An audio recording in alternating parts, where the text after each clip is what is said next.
Hello everyone. आज हम lanthanoids physical property discuss करेंगे। ऑक्सीडेशन स्टेट, लैंथेनॉइड कॉन्ट्रैक्शन क्या होता है, कलर फॉर्मेशन क्या होता है। प्रीवियस दो क्लास में मैं आपको ये शेयर किया था electronic configuration of lanthanoids, that is 4A block element कैसे याद रखेंगे, एंड एक्टिनॉइड्स के बारे में बताया था। तो वीडियो को एंड तक देखिए। आज हम कुछ फिजिकल प्रॉपर्टी डिस्कस करेंगे जो CBSE बोर्ड एग्जाम और नीट जेई के लिए बहुत ही इंपॉर्टेंट है। जो भी मैं नोट शेयर कर रहा हूँ पूरे एडवांस सिलेबस तक आपके लिए काफ़ी है। तो चलिए लेट मत करिए, स्टार्ट करेंगे। ऑक्सीडेशन स्टेट जो बहुत ही इंपॉर्टेंट होता है, lanthanoids that is 4A block element. अगर आप देखेंगे तो लैंथेनॉइड्स का जो कॉमन ऑक्सीडेशन स्टेट होता है, यार common stable oxidation state of all lanthanoids is +3। तो इसीलिए लैंथेनॉइड्स जो एलिमेंट होता है हम इसका जनरल सिंबल लिख सकते हैं Ln+3। Ln is the lanthanoids all 14 elements having oxidation state +3। तो stable oxidation state MCQ question आ सकता है, +3 होता है। दैट इज इन्होंने 3 इलेक्ट्रॉन लॉस कर सकते हैं उनसे, उनका वैलेंसी सेल से, तो +3 स्टेट इनका हो जाएगा। +2 oxidation state shown by ytterbium, thulium, europium and samarium. तो ये चारों एलिमेंट +2 स्टेट भी शो करते हैं। तो इस कैसे याद रखेंगे, अब तुम्हें यूं समझ आओ, YB एटर्बियम, तो एटर्बियम अब तुम्हें यूं समझ आओ। तो ये आपका हो गया चारों एलिमेंट जिन्होंने +2 ऑक्सीडेशन स्टेट शो करेंगे। इसके अलावा यहाँ पे कुछ एलिमेंट में लिखा हूँ, सेरियम, प्रेसियोडाइमियम, नियोडाइमियम, टर्बियम, डिस्प्रोसियम। ये 5 एलिमेंट +4 ऑक्सीडेशन स्टेट शो करते हैं। और ये जो ऑक्सीडेशन स्टेट +4 होता है ये ओनली ऑक्साइड में शो होता है। यहाँ पे लिखा है but only in oxides. Oxide में आपका शो होगा MO2। ये में आपका ए ब्लॉक एलिमेंट लैंथेनॉइड्स होगा। तो सेरियम, प्रेसियोडाइमियम, नियोडाइमियम, टर्बियम, डिस्प्रोसियम। और ये देखो सिंबल में बता रहा हूँ, ऑलरेडी एलिमेंट डिस्कस कर लिया है। तो प्रीवियस वीडियो अगर आप देखेंगे तो ये सारे सिंबल जो लिखा है उसका एलिमेंट का नाम भी पता चल जाएगा। और कैसे याद रखेंगे वो शॉर्टकट ट्रिक भी शेयर किया हूँ मैं। उस वीडियो का लिंक डिस्क्रिप्शन बॉक्स में डाल दूंगा, तो आप जाकर देख सकते हैं। तो ये हो गया, ये सारे एलिमेंट +4 शो करते हैं और ये सारे एलिमेंट +2 शो करते हैं। बट कॉमन स्टेट कौन सा होता है, +3। तो ऑक्सीडेशन स्टेट आपको तो मालूम होगा, जो इलेक्ट्रॉन होता है उनका ionization energy valence electron loss होने के बाद पॉजिटिव चार्ज डेवलपमेंट होता है, वो होता है ऑक्सीडेशन स्टेट। यहाँ पे देखो सेरियम +4 लिखा है, 4F0 होता है। Terbium +4, 4F7, 4F7 half field, 4F0 हो जाएगा। तो इनर्ट गैस कन्फिग्रेशन जेनॉन के साथ सेम हो जाएगा, 4F0 that is xenon, atomic number 54, इसलिए स्टेबल होता है। आपको पता होगा हायर ऑक्सीडेशन स्टेट में जो एलिमेंट होता है वो होते हैं स्ट्रॉन्ग ऑक्सीडाइजिंग एजेंट। ये क्वेश्चन आता है, बहुत बार जेई में आ चुका है, स्टेटमेंट बेस्ड क्वेश्चन आ चुका है। सेरियम +4 एक इलेक्ट्रॉन इजीली गेन करेगा, तो सेरियम +3 में कन्वर्ट हो जाएगा, जो इसका कॉमन स्टेबल ऑक्सीडेशन स्टेट होता है। तो यहाँ पे इलेक्ट्रोड पोटेंशियल हो जाएगा +1.74 वोल्ट। देखो इलेक्ट्रॉन गेन हो रहा है तो प्रोसेस होगा reduction, so oxidizing agent it oxidizes others but reduces itself. आपको पता होगा ऑक्सीडाइजिंग एजेंट क्या होता है, जो खुद को रिडक्शन करेगा, इलेक्ट्रॉन गेन करेगा, दैट इज इलेक्ट्रॉन एक्सेप्टर, और दूसरों को ऑक्सीडेशन करेगा। तो cerium +4 is a strong oxidizing agent and it is in higher oxidation state. Then here europium +2, 4F7 half filled, ytterbium +2, 4F14 fully filled। ये दोनों strong reducing agent होता है, इसे इंपॉर्टेंट है। Europium +2 stable +2 oxidation state element is europium. तो europium +2 electron यहाँ पे loss करेगा, लॉस करने के बाद और एक पॉजिटिव चार्ज इंक्रीज होगा, यूरोपियम +3 में कन्वर्ट हो जाएगा। So here oxidation takes place, so it is reducing agent. Europium +2 in lower oxidation state, so it act as reducing agent, and cerium +4 in higher oxidation state, so it is act as oxidizing agent। मैं NCERT आपको दिखा रहा हूँ, ये NCERT में already line by line लिखा है और प्रीवियस ईयर में क्वेश्चन भी आ चुका है। देखो यहाँ पे इसी लाइन में देखो E0 values for C+4/C+3 is +1.74 volt, which suggests that it can oxidize water। ये important line है।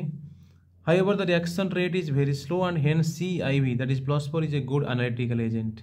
और इसमें important होता है कौन सा analytical agent पे यूज होता है, प्रेसियोडाइमियम, नाइडोमियम, Neodymium, terbium, dysprosium also exhibit +4 state but only in oxides.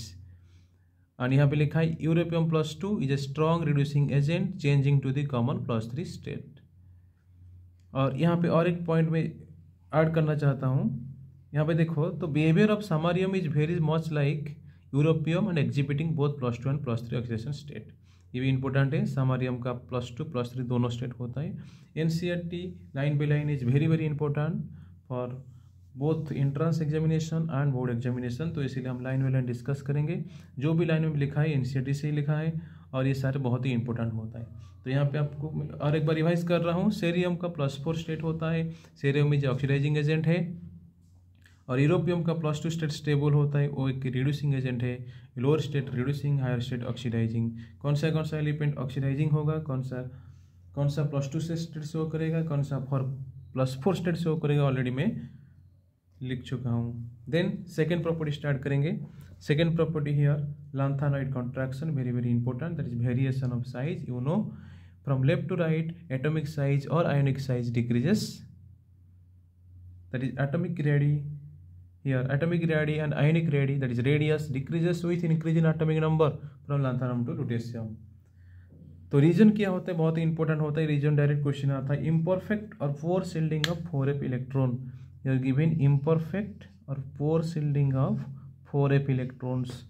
और देखो लैंथेनम जो आयन होता है La+3, इसका रेडियस 106 एनसीईआरटी में गिवन है। लुटेशियम आयन होता है 83 पिकोमीटर। तो lanthanum +3 ion to lutetium +3 ion, atomic number increase हो रहा है, रेडियस भी डिक्रीज हो रहा है, 106 पिकोमीटर टू 83 पिकोमीटर। रीजन क्या है, इम्परफेक्ट और poor shielding of 4f electron.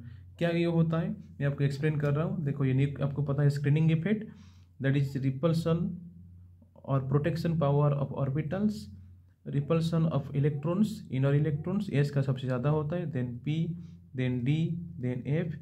ये मैं शिल्डिंग इफेक्ट लिख रहा हूँ, ठीक है। और डी एफ का शेप के वजह से इनका शिल्डिंग पावर बहुत कम होता है। Let this is nucleus, this is valency electron. अगर इसमें ज़्यादा एफ इलेक्ट्रॉन रहेगा तो एफ इलेक्ट्रॉन का जो रिपल्सन पावर होता है टू दी वैलेंसी इलेक्ट्रॉन बहुत कम होता है, तो स्क्रीन यहाँ पे कम रहेगा, स्क्रीनिंग इफेक्ट कम रहेगा, शिल्डिंग इफेक्ट कम रहेगा, रिपल्सन टू वैलेंसी इलेक्ट्रॉन बहुत कम रहेगा due to its complex shape. तो यहाँ पे न्यूक्लियस क्या करेगा, वैलेंसी इलेक्ट्रॉन को अट्रैक्शन करेगा और अट्रैक्शन फोर्स ज़्यादा हो जाएगा, और अट्रैक्शन फोर्स ज़्यादा हो जाएगा तो वैलेंसी इलेक्ट्रॉन न्यूक्लियस के करीब आएगा, that means size will decrease. This is the reason for lanthanoid contraction and it is regular in case of ions, that is from 106 picometer to 83 picometer। तो इसके बाद हम डिस्कस करेंगे एक्सेप्शन के बारे में, जो एनसीईआरटी में डाटा दिया है। Europium has largest atomic radius 199 picometre, वो एटॉमिक रेडियस के बारे में बता रहा हूँ। और जो लैंथेनम का होता है 87 पिकोमीटर होता है, बट यूरोपियम का होता है 199 पिकोमीटर, ये एक्सेप्शन है। तो आपका जो क्वेश्चन आता है, देखो ये रेडियस एनसीईआरटी में गिवन है, यहाँ पे लैंथेनम का रेडियस, तो धीरे सेरियम, प्रेसियोडियम, ये सब आयन का गिवन है, और सारे डिक्रीज हो रहे हैं, लास्ट में आ रहा है ल्यूटेशियम। और यहाँ पे जो डाटा गिवन है, मैं डाटा दिखा दे रहा हूँ जो टेबुलर फॉर्म में गिवन है। यहाँ पे देखिए ये जो 199 लिखा है, 199 पिकोमीटर, जो सर्कल घुमा है यहाँ पे, this is the radius of europium element, and here 187 is the lanthanum, and last element here lutetium, no data given here, no information given, we assume 173 picometre. तो रेडियस डिक्रीज तो हो रहे हैं, बट सडनली यहाँ पे समरियम के बाद increase हो रहे हैं, फिर डिक्रीज हो रहे हैं। तो हाईएस्ट एटॉमिक रेडियस अगर क्वेश्चन आएगा तो हमारा आंसर होना चाहिए यूरोपियम। बट ये +3 आयन का जो रेडियस है 106 picometre to 86 picometre, regularly decrease हो रहे हैं, तो यहाँ पे कोई एक्सेप्शन नहीं है। बट ये वाला यूरोपियम का सबसे लार्जेस्ट रेडियस है अगर एटम के बारे में हम डिस्कस करेंगे तो। नेक्स्ट कॉन्सिक्वेंस बहुत ही इंपॉर्टेंट होता है। Similarities between 4D and 5D elements are more closer than 3D and 4D elements. देखो 5D एलिमेंट्स मतलब हम देख रहे हैं लैंथेनॉइड सीरीज, 3D में ट्रांजिशन सीरीज होता है, आपको पता होगा अगर आप पढ़े होंगे तो। स्कैंडियम टू जिंक, स्कैंडियम यहाँ पे हम लिख सकते हैं जिंक।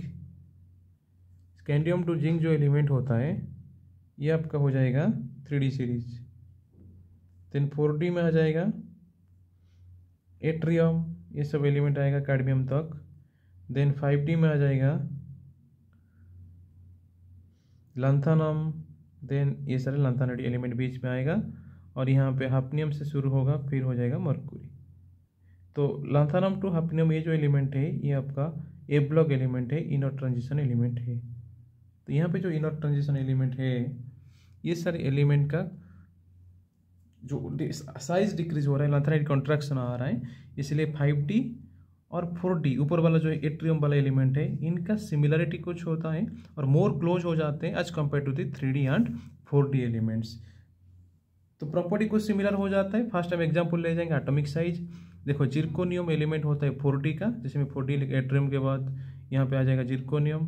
देन जिरकोनियम यहाँ पे देखो हाफनियम आ रहा है, तो जिरकोनियम हाफनियम रेडियस बराबर हो जाता है। फिर नियोबियम टेंटलम, ये 4D 5D का है, 5D टेंटलम नियोबियम 4D का होता है। फिर मोलिब्डेनम टंगस्टन, तो ये तीनों पेयर बहुत ही इंपॉर्टेंट होता है। तीनों 4D 5D एलिमेंट्स का रेडियस लगभग सेम हो जाता है। This is the first consequence of lanthanide contraction, you have to remember.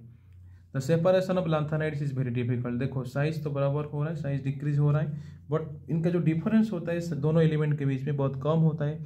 अगर लगभग सेम साइज हो जाएगा तो इनको सेपरेट करने के लिए डिफिकल्ट होगा, तो इसीलिए लिखा है separation of lanthanides is very difficult due to closer atomic radius. जितना भी लैंथेनाइड्स एलिमेंट होता है इनका एटॉमिक रेडियस लगभग सेम होता है, इसीलिए सेपरेशन डिफिकल्ट होता है। Second consequence. थर्ड कॉन्सिक्वेंस हो जाएगा ionization energy of coinage metal में लिखा है, but ionization energy of 5D elements is greater than 4D elements. अगर 5D एलिमेंट्स के बारे में डिस्कस करेंगे, जो मैं आपको लिखा है लैंथेनाइड सीरीज 5D सीरीज में आता है, तो इनका आयोनाइजेशन एनर्जी 5D एलिमेंट्स का ज़्यादा होता है as compare to the 4D elements. तो एक एग्जाम्पल दे रहा हूँ कॉइनेज मेटल का, copper, then silver, then gold. You know ionization energy from top to bottom decreases, तो कॉपर के बाद सिल्वर, सिल्वर के बाद गोल्ड होने चाहिए, बट यहाँ पे सिल्वर तो सबसे कम हो जाता है और गोल्ड बीच में आ जाता है, क्योंकि 5D एलिमेंट्स का आयोनाइजेशन एनर्जी 4D से ज़्यादा होता है due to lanthanide contraction. Size छोटा होता है, आपको पता होगा साइज छोटा होगा तो फोर्स ऑफ अट्रैक्शन न्यूक्लियस की भी ज़्यादा होता है, तो इसलिए ज़्यादा एनर्जी रिक्वायरमेंट होगा इलेक्ट्रॉन रिमूव करने के लिए, तो आयोनाइजेशन एनर्जी भी ज़्यादा हो जाते हैं। This is the consequence of lanthanide contraction, बहुत ही इंपॉर्टेंट है। यहाँ पे कुछ क्वेश्चन में लिखा है जो प्रीवियस में आया था, which of the following has highest atomic radius in lanthanides. देखो ऑप्शन में यूरोपियम गिवन है, तो यूरोपियम का जो रेडियस होता है 199 पिकोमीटर होता है, तो इसीलिए ये आंसर होगा 199 पिकोमीटर, एटॉमिक रेडियस सबसे ज़्यादा है। Then correct order of ionic radius in given species. देखो आयनिक रेडियस आपको तो एलिमेंट ट्रिक में बता दिया था कैसे याद रखेंगे, तो इसे आयनिक रेडियस का कोई भी एक्सेप्शन नहीं है, तो ऊपर से नीचे डिक्रीज होता है। सबसे ज़्यादा रेडियस कौन सा होगा, लैंथेनम का होगा, तो लैंथेनम फर्स्ट आएगा सबसे ज़्यादा radius, which is greater than. Then lanthanum के बाद नेक्स्ट एलिमेंट कौन सा, यूरोपियम नियोडिमियम होता है, देन यूरोपियम होता है, और लास्ट में आएगा लुटेशियम। तो लुटेशियम का रेडियस सबसे कम है और लैंथेनम का रेडियस सबसे ज़्यादा है। देन स्टेटमेंट बेस्ड क्वेश्चन है। देखो तो फर्स्ट स्टेटमेंट वन, तो almost identical radii of zirconium 160 picometre and hafnium 159 picometre, a consequence of the lanthanide contraction. बिल्कुल सही, एनसीईआरटी में लाइन गिवन है, अगर चाहेंगे तो मैं दिखा दूंगा आपको, मैं अंडरलाइन करके रखा हूँ। NCERT is very very important. ये वाला पॉइंट देखो ओल्ड बुक में गिवन, न्यू बुक में गिवन होगा, ओल्ड बुक में गिवन है। ये जो पॉइंट आपको दिखाई दे रहा है यहाँ पे देखो, तो almost identical radii of zirconium 160 picometre, hafnium 159 picometer, a consequence of lanthanide contraction. This is the statement 1, this is correct. And the statement 2 is given here, that is the size decreases with increase in effective nuclear charge. आपको पता होगा periodic classification में effective nuclear charge क्या होता है ना, Z minus sigma, that is अगर ऐसे समझेंगे तो प्रोटॉन अगर एटॉमिक नंबर इंक्रीज होगा तो इफेक्टिव न्यूक्लियर चार्ज भी इंक्रीज होगा, इफेक्टिव न्यूक्लियर चार्ज इंक्रीज होगा तो आपका अट्रैक्शन इंक्रीज होगा, तो साइज क्या होगा, डिक्रीज होगा। बिल्कुल सही है, दोनों स्टेटमेंट करेक्ट है, तो आंसर हो जाएगा both 1 and 2 correct, both I and 2I are true।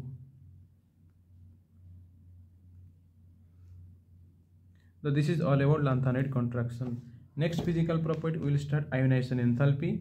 Here in your screen proper note बना के आपको दिया हूँ, तो इससे और ज़्यादा पढ़ने का कोई रिक्वायरमेंट नहीं है। एनसीईआरटी का सारे लाइन यहाँ पे मौजूद है।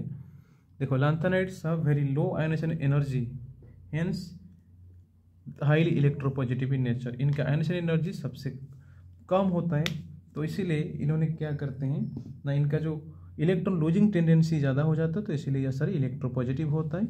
इनका +3 oxidation state common oxidation state होता है, तो मिनिमम 3 इलेक्ट्रॉन लॉस हो जाता है। Experimentally, it is found that the first ionization energy is 600 kilojoule per mole and second is 1200. First energy IE1 मतलब फर्स्ट आयनाइजेशन एनर्जी। जब एक इलेक्ट्रॉन लॉस होगा तो जितना एनर्जी रिक्वायरमेंट होगा इलेक्ट्रॉन को लॉस करने के लिए, वो होता है first ionisation energy. Then successive ionisation energy आ जाएगा, अगर सेकंड इलेक्ट्रॉन लॉस करेंगे तो जितना इलेक्ट्रॉन लॉस होगा IE2, IE1 and IE2 quite comparable with calcium. Alkaline earth metal होता है कैल्शियम। ये स्टेटमेंट बेस्ड क्वेश्चन हो सकता है, और मैं डाटा भी यहाँ पे दिया हूँ। IE1 of calcium is 589.8 kilojoule पर mole and IE2 of calcium is 1145.4 kilojoule पर मोल। तो ये दोनों फर्स्ट एनर्जी और सेकेंड एनर्जी कैल्शियम के साथ सेम होता है। Lanthanum 4F0, gadolinium 4F7 and lutetium 4F14 have low third ionization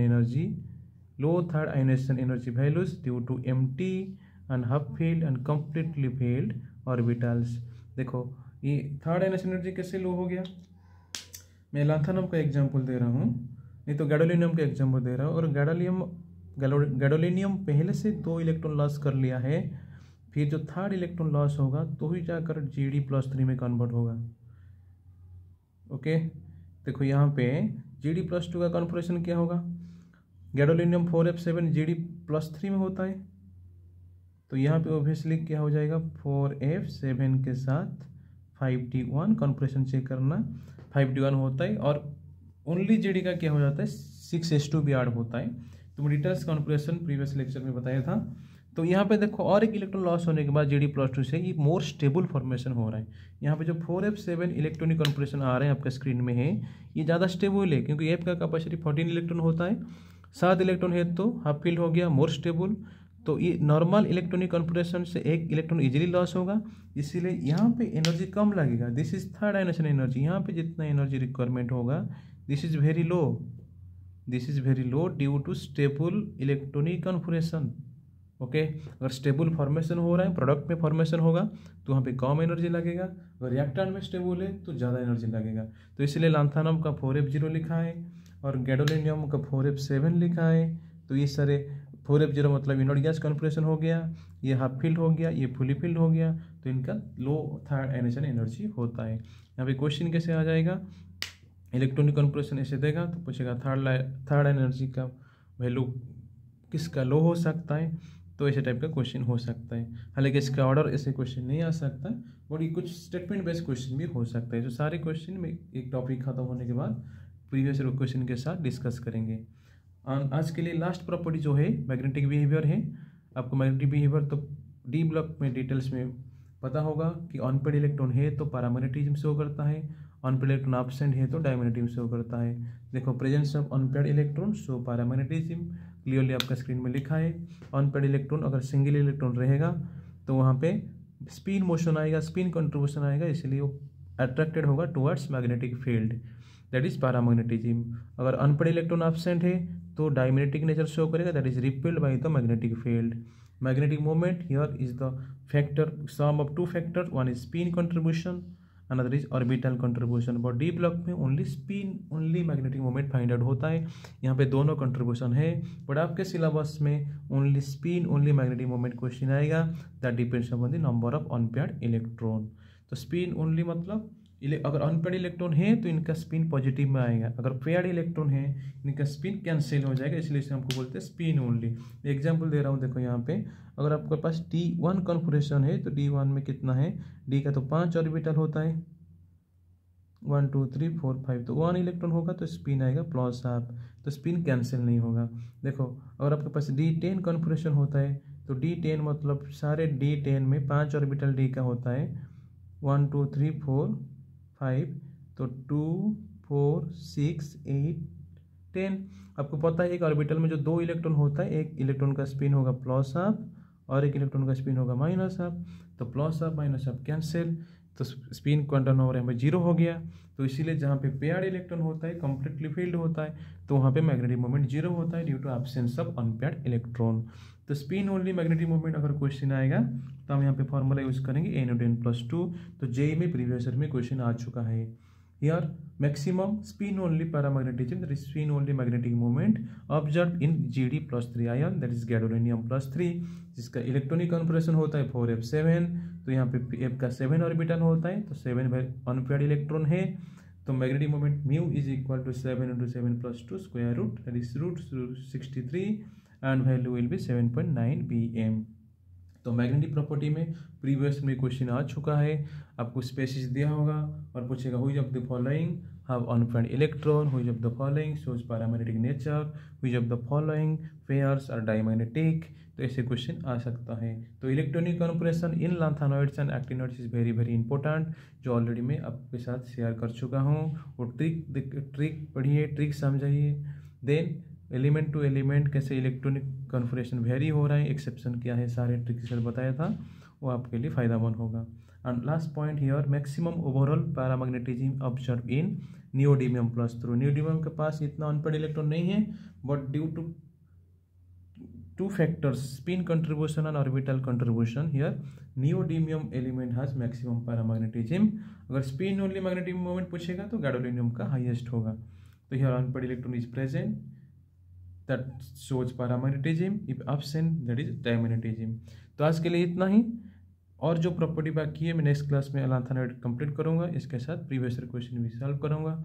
तो पूरा वीडियो एंड तक देखने के लिए धन्यवाद, और कमेंट बॉक्स में ज़रूर सजेशन दीजिए। तो मैं पूरे तैयारी के साथ आ रहा हूँ, ए ब्लॉक का पूरे 500 क्वेश्चन डिस्कस करेंगे आगे आगे जो टाइम आ रहा है, और पूरे ए ब्लॉक डी ब्लॉक का भी जितना क्वेश्चन आ रहा है, और सारे भी जितना भी केमिस्ट्री का टॉपिक है, previous year question, state board question, JEE Main का क्वेश्चन, नीट का क्वेश्चन, और सारे जो स्टेट बोर्ड में हो रहे हैं कॉम्पिटिटिव एग्जामिनेशन, वो क्वेश्चन सारे डिस्कस करेंगे। Thank you for watching.